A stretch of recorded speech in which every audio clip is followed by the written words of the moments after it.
దేవానాంచ ఋషీనాంచ గురుకాంచన సన్నిభం బుద్ధిమంతం త్రిలోకేశం తం నమామి బృహస్పతిం. శ్రీ గురుభ్యో నమః. శ్రీ మహాగణాధిపతే నమః. శ్రీ మాత్రే నమః. Welcome back to Meeravani YouTube channel. మీ డాక్టర్ సుందరి ప్రేక్షకులకు నమస్కారం. ఈరోజు మనం తెలుసుకునే విషయం ఈ వీడియోలో చాలా ముఖ్యమైన విషయం. ఎందుకంటే నవగ్రహాల్లో అత్యంత శుభగ్రహమైన గురువు రాశి మారుతున్నాడు. గురుగ్రహం ఒక సంవత్సర కాలం పాటు ఒకే రాశిలో ఉండి మళ్ళీ వేరే రాశిలోకి మారుతుంటాడు. అంటే 12 ఏళ్లకు ఒకసారి ఒక రాశిలోకి వస్తూ ఉంటాడు అన్నమాట. 12 ఏళ్ళ తర్వాత ప్రస్తుతం మేషరాశిలో సంచారం చేస్తున్నాడు. ఈ మేషరాశిలో సంచారం చేస్తున్న గురువు మే 1వ తారీఖు 2024 నుండి వృషభ రాశిలో సంచారం ప్రారంభిస్తాడు. ఈ రాశిలో గురువు 14/5/2025 వరకు సంచారం చేస్తాడు. అంటే ఒక సంవత్సరం పాటు సంచారం చేస్తాడు. నవగ్రహాల్లో అత్యంత పెద్ద గ్రహం గురువు. అలాగే స్లో మూవింగ్ ప్లానెట్ శని తర్వాత నెమ్మదిగా చరించే గ్రహం ఏదన్నా ఉందంటే అది గురుగ్రహమే. అలాగే ధనస్సు మీనరాశులకి ఆధిపత్యం వహిస్తాడు. పునర్వసు, విశాఖ, పూర్వాభాద్ర నక్షత్రాలకు కూడా అధిపతిగా కూడా ఉంటాడు. ముఖ్యంగా గురువు అంటేనే శుభగ్రహం. గురువు అనుగ్రహం ఉంటే జాతకంలో మిగిలిన గ్రహాలన్నీ బాగున్నా బాగోపోయి కూడా అంత శుభ ఫలితంగా జాతకం ఉంటుందని చెప్తూ ఉంటారు. ఎందుకంటే గురు దృష్టి కూడా అంత అత్యుత్తమైన శుభ ఫలితాలను ఇస్తుంది. అంటే గురువు కారకత్వం గమనిస్తే మనకు ధనకారకుడు, నాలెడ్జి, సంతానకారకుడు, పుత్రకారకుడు, ధర్మాచరణ చేయడానికి జీవకారకుడు. ముఖ్యంగా అంటే ఇత విపరీతమైన శుభ లక్షణాలు కలిగి ఉంటాడు. గురువు ఎక్కడ ఉంటే అక్కడ ఆ భావాన్ని వృద్ధి చేస్తాడు. ఆయన దృష్టి పడ్డా, ఆయనతో కలిసి ఆయన ఉన్న రాశి కానీ ఏదైనా సరే ఆ భాగం చాలా వృద్ధి చెందన్నమాట. అంటే ఎక్స్పాన్స్ ప్లానెట్గా కూడా మనం చెప్పుకోవచ్చు. అలాగే గురువుకి ఒక ప్రత్యేకమైన దృష్టిలు కూడా ఉంటాయి. 5వ దృష్టి, 9వ దృష్టి, 7వ దృష్టి, విశేష దృష్టి కూడా కలిగి ఉంటాడు. ఈ గురుగ్రహం కర్కాటక రాశిలో ఉచ్చస్థితి పొందుతాడు. మకర రాశిలో నీచ స్థితి పొందుతాడు. ఈ సంవత్సరం వృషభ రాశిలో సంచరించే సమయంలో గురువు 9/10/24 నుండి 4/2/25 వరకు వక్రత్వం చెందుతాడు. అంటే వక్ర సంచారం ఉంటుందన్నమాట. అలాగే గురు శుక్రుల కలయిక కూడా మనకి ఈ సంవత్సరంలో 19 మే 2024 నుండి 12 జూన్ 2024 వరకు కూడా ఉంటుంది.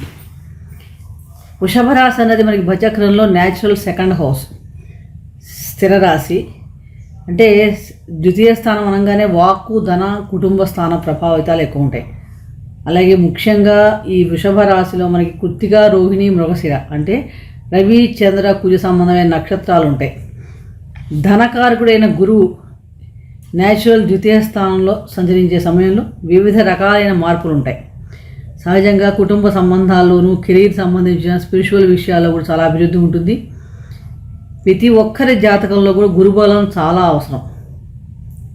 నేను విద్య రావాలన్నా, వివాహ విషయం జరగాలన్నా, సంతానం కలగాలన్నా, గృహ నిర్మాణాలు కలగాలన్నా, బ్యాంక్ బ్యాలెన్స్లు పెరగాలన్నా వీటన్నిటికీ కూడా గురుబలం ఉండాలి. ఇవన్నీ ఈ గురుబలం మనకి ఎప్పుడైతే గురువు ఒక్కొక్క రాశిలో ప్రవేశించిన ఒక్కొక్క నదికి పుష్కరాలు వస్తూ ఉంటాయి. ఇప్పుడు గురువు వృషభ రాశిలో ప్రవేశించినప్పుడు నర్మదా నదికి పుష్కరాలు ఉంటాయి. ఈ నర్మదా నది పుష్కరాలు 1/5/24 నుండి 12/5/24 వరకు ఉంటాయి. ఈ పుష్కర సమయంలో ఎవరైతే నర్మదా నదిలో పుణ్యస్థానాలు ఆచరించిన, పితృదేవతలకి తర్పణాలు వదిలిన, పుణ్య కార్యాచరణ చేసిన, ఎటువంటి దానాలు చేసినా కూడా అత్యుత్తమ ఫలితాలు పొందడానికి అవకాశం ఎక్కువగా ఉంటుంది. అలాగే వృషభ రాశిలో సంచారం చేస్తున్నప్పుడు గురువు యొక్క 5వ దృష్టి కన్యా రాశిపైన, 9వ దృష్టి మకర రాశిపైన, 7వ దృష్టి వృశ్చిక రాశిపైన ఉంటుంది.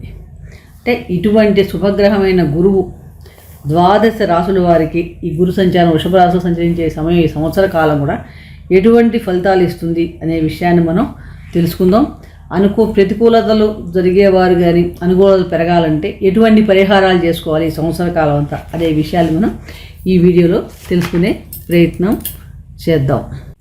కన్యా రాశి వారికి వృషభ రాశిలో గురు సంచారం ఎలా ఉండబోతోంది చూసినప్పుడు, కన్యారాశి వారి గురువు చతుర్థ సప్తమాధిపతి.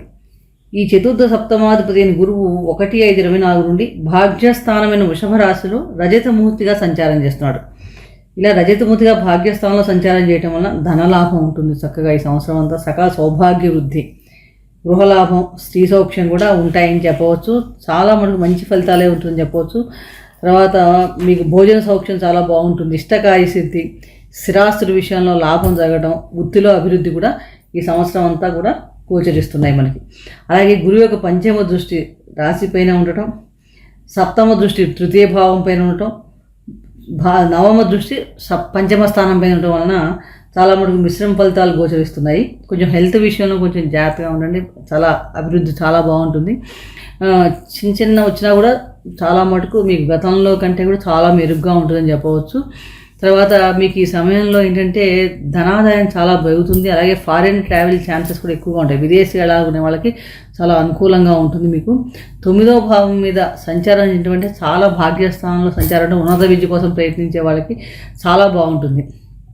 అలాగే ఫైనాన్షియల్ విధంగా కూడా మీకు చాలా గ్రోత్ ఎక్కువగా ఉంటుంది, ధనాదాయం చాలా బాగుంటుంది, ఇంప్రూవ్ అవుతుంది అన్నమాట. మీ పేరు ప్రతిష్టలు ఇవన్నీ కూడా మీకు చక్కగా మీకు చేసిన పని గుర్తింపు రావడం, ఇవన్నీ ఇంప్రూవ్ అవ్వడం, సంఘంలో మీకు గౌరవం లభించడం, ఇలాంటివన్నీ చాలా కనిపిస్తున్నాయి. అలాగే ప్రొఫెషనల్గా చూసినప్పుడు కానీ బిజినెస్ పరంగా చూస్తే చాలా మంచి గ్రోత్గా అభివృద్ధి ఎక్కువగా ఉంటుంది. అలాగే మీ కళాత్రం నుంచి కూడా మంచి మీకు బెనిఫిట్స్ రావటం, హ్యాపీనెస్, సంతోషం ఇంట్లో కుటుంబంలో ఇవన్నీ కూడా కనిపిస్తున్నాయి. చిల్డ్రన్ సంతానం ఎవరికైనా లేని వారికి సంతాన సౌఖ్యం ఉంటుంది. తర్వాత హయ్యర్ ఎడ్యుకేషన్కి వెళ్ళాలనుకునే వారికి, విదేశాలు వెళ్ళాలనుకున్న వారికి చక్కగా మంచి మంచి అవకాశాలు వస్తాయని చెప్పవచ్చు. అలాగే మీ పార్ట్నర్స్తో రిలేషన్షిప్ కూడా చాలా ఇంప్రూవ్ అవుతుందని చెప్పవచ్చు.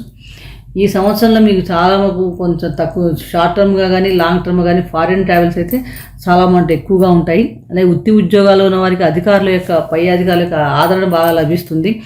అలాగే మీరు ఈ సమయంలో చాలా సెల్ఫ్ కంట్రోల్గా కూడా ఉంటారని చెప్పవచ్చు. ధార్మిక కార్యాలు కూడా మంచి ఆసక్తి కూడా ఎక్కువగా పెంచుకుంటారని కూడా చెప్పవచ్చు. అంటే ఒక రకంగా చెప్పాలంటే మీరు ఒక రకమైన ట్రాన్స్ఫర్మేషన్ అది కూడా ఈ సమయంలో ఎక్కువగా జరుగుతుందని కూడా చెప్పడానికి అవకాశం ఎక్కువగా ఉంది. అలాగే మీకంటే ఎక్కువ సెల్ఫ్ కేర్ అనేది కూడా ఎక్కువగా తీసుకుంటారు, ఈ సమయంలో చాలా ఎక్కువగా తీసుకుంటారు. అలాగే మీ ఒత్తిడిని స్ట్రెస్ లెవెల్స్ని చాలా మటుకు కంట్రోల్ చేసుకుంటారు, వర్క్ బ్యాలెన్స్ చేసుకుంటారు, వృత్తికి ప్రయారిటీ ఇవ్వడం కూడా ఎక్కువగా జరుగుతూ ఉంటుంది అన్నమాట. అలాగే మీ లైఫ్లో ఎవరైనా ప్రవేశించిన వాళ్ళందరికీ కూడా మీ సహాయ సహకారాలు చక్కగా ఇస్తారు. నమ్మకంతో కూడా వాళ్ళందరికీ కూడా చాలా మంచి ఫలితాలు ఉండి సెల్ఫ్గా కూడా చాలా బాగా డెవలప్ అవుతారని కూడా చెప్పవచ్చు. ఈ సంవత్సరంలో 9-10-24 నుండి 4-2-25 వక్ర సంచారం సమయంలో మటుకు కొంచెం సామాన్యంగా ఉంటుందని చెప్పవచ్చు. ఆ సమయంలో ఎవరైనా రీసెర్చ్ చేసే వాళ్ళకి చాలా బాగుంటుంది. పిహెచ్డీ చేసే వాళ్ళకి, రీసెర్చ్ చేసే వాళ్ళకి వీరికి ఈ సమయంలో చాలా బాగుంటుంది. మొత్తం మీద మీకు కన్యారాశి వారికి భాగ్యస్థానంలో రజతమూర్తిగా సంచారం చేయడం చాలా విషయాల్లో అనుకూలమైన ఫలితాలు ఎక్కువగా ఉన్నాయి. ముఖ్యంగా ఉన్నత విద్య కోసం, కెరీర్ ఫ్రంట్ లైఫ్లోను, విదేశీ ప్రయాణాల విషయాల్లోనూ, తండ్రి యొక్క ఆరోగ్య విషయంలో చాలా అనుకూలమైన ఫలితాలు చాలా కనిపిస్తున్నాయి. అలాగే కళత్వం యొక్క విషయాల్లో బాగుంది. సంతానం సంబంధించిన విషయాలు కూడా మీ పిల్లలు ఎవరైనా హయ్యర్ స్టేజ్లో వాళ్ళకు కూడా మంచి సీట్లు రావడం కాలేజెస్లో, ఇలాంటివన్నీ ఈ సంవత్సరం చాలా కనిపిస్తాయి. అనుకూలమైన ఫలితాలు, మంచి ఫలితాలు పొందాలంటే కనుక మీరు ఏం చేయాలంటే ప్రతి గురువారం నాడు కూడా నానబెట్టిన శనగల్ని కానీ బెల్లంతో కలిపి గోమాతకి తినిపించడం వల్ల చాలా మంచి ఫలితాలు ఉంటాయి. అలాగే గురుచరిత్ర పారాయణం చేసుకోండి, చాలా మంచి ఫలితాలు పొందడానికి కూడా అవకాశం ఎక్కువగా ఉంటుంది. గురు మంత్రాన్ని జపించడం ఇవన్నీ చేయడం వల్ల కూడా చాలా మటుకు మీకు మంచి ఫలితాలు కలుగుతాయని చెప్పవచ్చు. అవివాహిత వివాహ యోగం కూడా మనకు గోచరిస్తుంది. మరొక రాశి గురించి మరొక వీడియో చేసుకుందాం. ఈ సంవత్సరం అంతా కూడా మీరు ఆ గురువు అనుగ్రహం ఉత్తమమైన ఫలితాలు పొందాలని ఆశిస్తూ ఈ వీడియో మీకు నచ్చినట్లయితే లైక్ చేయండి, షేర్ చేయండి, సబ్స్క్రైబ్ చేసుకోకపోతే సబ్స్క్రైబ్ చేసుకోండి. సర్వే జనా సుఖినో భవంతు. శుభం భూయాత్.